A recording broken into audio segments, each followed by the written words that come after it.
Habatus Renungan Harian Anak. Shalom, selamat pagi. Apa kabarnya? Bertemu lagi di Habatus Hidupku Bagi Kristus. Adik-adik semua, kita sudah sampai di 2 Raja-Raja yang ke-23 ayat 1 sampai 30. Ayo, sama-sama semuanya dibuka Alkitabnya. Judulnya adalah pembaruan yang dilakukan oleh Yosia. Tapi sebelum itu, mari kita berdoa. Tuhan Yesus, kami ucap syukur untuk hari ini karena kami bisa belajar firman-Mu. Berkati kami supaya kami mengerti, memahami, dan melakukannya dalam hidup kami.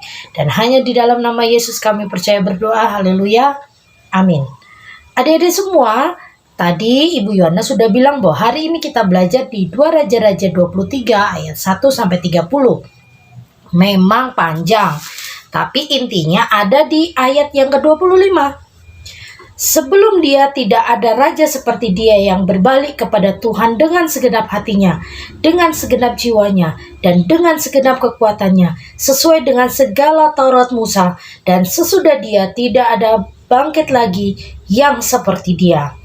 Kita hari ini berbicara tentang Raja Yosia. Dia raja yang hebat, dia raja yang kuat, dia raja yang turut sama perintah Tuhan. Dia melakukan apa yang Tuhan perintahkan. Yang dia lakukan hal yang luar biasa, yang selama ini raja-raja tidak dilakukan, tetapi Yosia melakukannya. Dia membersihkan Israel dari segala penyembahan berhala, Baal-Baal, bahkan patung-patung itu dihancurkan. Tempat-tempat persembahan berhala pun dihancurkan oleh dia, dan tidak ada lagi tempat-tempat seperti itu di kerajaannya. Bahkan dia merayakan Paskah setelah puluhan tahun. Paskah itu tidak dirayakan, tetapi di zaman Yosia Paskah itu dilakukan. Adik-adik semua, kita ingat baik-baik bagaimana keadaan umat Tuhan saat itu. Kadang-kadang setia, kadang-kadang turun tidak setia, kadang-kadang kuat, kadang-kadang lemah. Tetapi Yosia ini melakukan hal yang luar biasa. Dia melakukan hal yang hebat dan dia membuktikan pertobatannya. Dia melakukan apa yang benar di hadapan Tuhan. Adik-adik semua, pernah nggak sakit gigi? Siapa yang di sini pernah sakit gigi? Kenapa bisa sakit gigi? Misalnya Ibu Yohana kasih contoh, sakit gigi karena kebanyakan makan manis-manis sehingga giginya bolong, sakit. Ini sakit, datanglah ke dokter. Setelah di dokter, diperiksa, diobati, ditambal. Nah setelah ditambal, adik-adik gini, wah udah gak sakit lagi nih. Terus mulai makan permen lagi.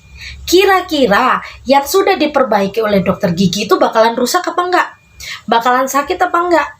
Nah, inilah gambarannya yang dilakukan Yosia. Yosia sudah melakukan apa yang Tuhan mau.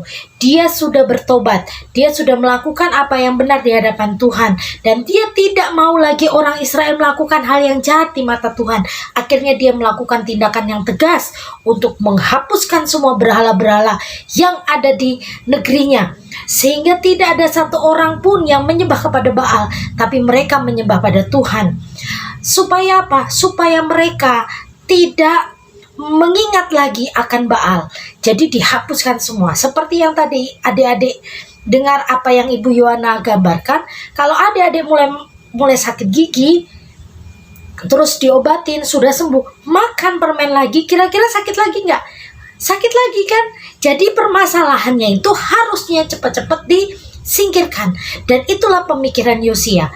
Di Alkitab dituliskan tidak ada raja-raja sebesar Yosia. Tidak ada raja yang turut taat pada Tuhan seperti Yosia. Dan adik-adik semua harus seperti Yosia, yang melakukan tindakan iman.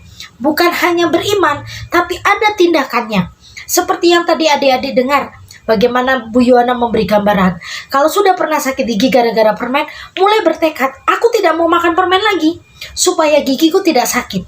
Itu namanya tindakan iman. Tindakan iman yang dilakukan Yosia adalah tidak boleh lagi ada Baal di negerinya. Tidak ada lagi tempat untuk menyembah Baal. Akhirnya semua dibersihkan, semua diratakan. Dan itulah yang dilakukan oleh Yosia. Adik-adik juga harus seperti itu. Bukan hanya beriman, bukan hanya percaya, tapi ada tindakan iman. Tindakan iman seperti apa? membaca Alkitab, tetap berdoa, sekolah minggu. Nah, sebentar lagi kita mau sil. Adik-adik mulai ikut sil, mulai mencari tahu tentang kebenaran firman Tuhan. Jangan malas-malas sekolah minggu, jangan malas-malas baca firman Tuhan. Karena di firman Tuhan ini adik-adik tahu bagaimana hidup benar di hadapan Tuhan. Inilah namanya tindakan iman. Bukan hanya santai-santai, bukan hanya kalau mau berangkat ke gereja, kalau enggak, jangan ya. Nah, harus ada tindakan iman seperti Yosia lakukan. Adik-adik sudah jelas, mengerti? Kalau begitu kita tutup Alkitab kita berdoa. Tuhan Yesus berkati adik-adik semua yang sedang menyaksikan tayangan Habatus hari ini. Berkati supaya mengerti, memahami, dan melakukannya dalam hidupnya. Kami mohon Roh Kudus memberikan kami kekuatan. Dan hanya di dalam nama Yesus kami percaya berdoa. Haleluya. Amin. Selamat pagi. Tuhan Yesus memberkati. Habatus Renungan Harian Anak.